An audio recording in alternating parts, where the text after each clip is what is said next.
आज मैं सूरदास का दूसरा पद पढ़ा रही हूँ। मन की मन ही माज रही मन के अंदर ही रह गई।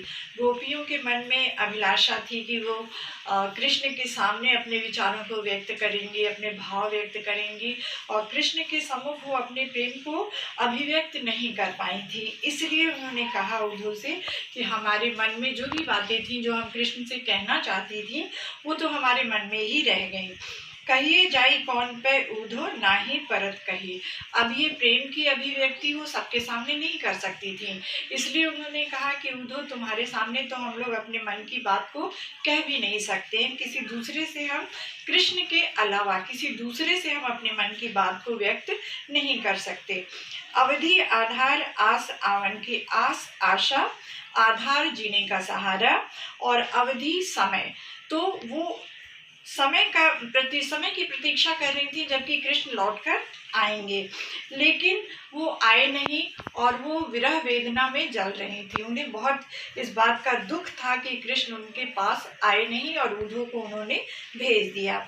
अभी तक वो इसी उम्मीद में थी कि शायद वो लौट कर आएंगे, और अवधि आधार यही उनके जीने का सहारा था, समय, जिसकी वो प्रतीक्षा कर रही थी। अभिन जोग संदेशनी सुनी सुनी विरहिन विरह दही। विरहिन जो विरह व्यथा में जल रही थी, विरह उनका दुख, दही जलना।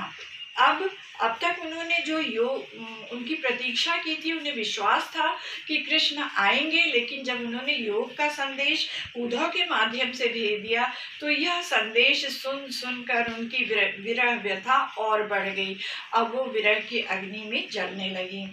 चाहती होती गुहार जितहिते, गुहार पुकारना, और चाहती वो ये आशा कर रही थी कि कृष्ण हमारे पुकारने पर अवश्य हमसे मिलने आएंगे, जिनसे हम अपने मन की बातें कर सकेंगे, लेकिन ऐसा हुआ नहीं। गुहार जितहिते उतते धार बही ज्ञान की धारा बह गई।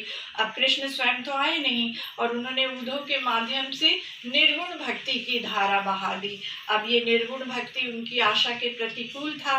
वो जैसा उन्होंने सोचा था कि शायद उद्धव गोपियों को समझा लेंगे, लेकिन गोपियों पर उसका प्रतिकूल असर पड़ा और उन्होंने कहा कि ये निर्गुण ज्ञान की धारा हम अपना नहीं सकते। सूरदास अब धीर धरही क्यों, मर्यादा न रही, मर्यादा मर्यादा।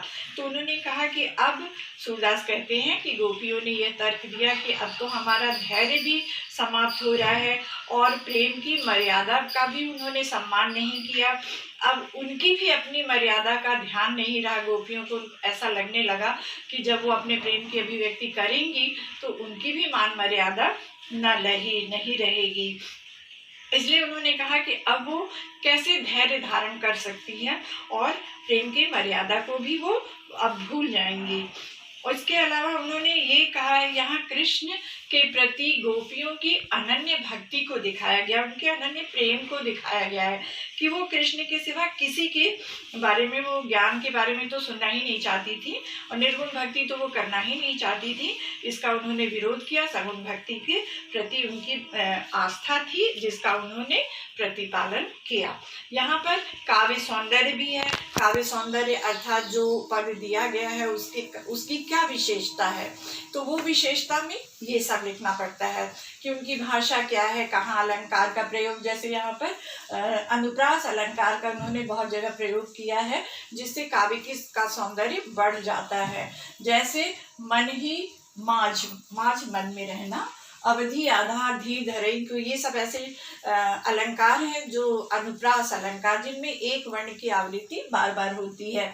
उनकी भाषा ब्रज, सूरदास की सारी रचनाएं ब्रज भाषा में, ब्रज भाषा सामान्य भाषा में नहीं उन्होंने लिखा है, साहित्यिक ब्रज भाषा में लिखा है, और उनके सारे पद गाने योग्य हैं, जिसको गाया भी जा सकता है, और ललित, सुंदर, बहुत सरल और सहज भाषा में उन्होंने अपने पद को लिखा है, जो सबकी समझ में आ सकता है।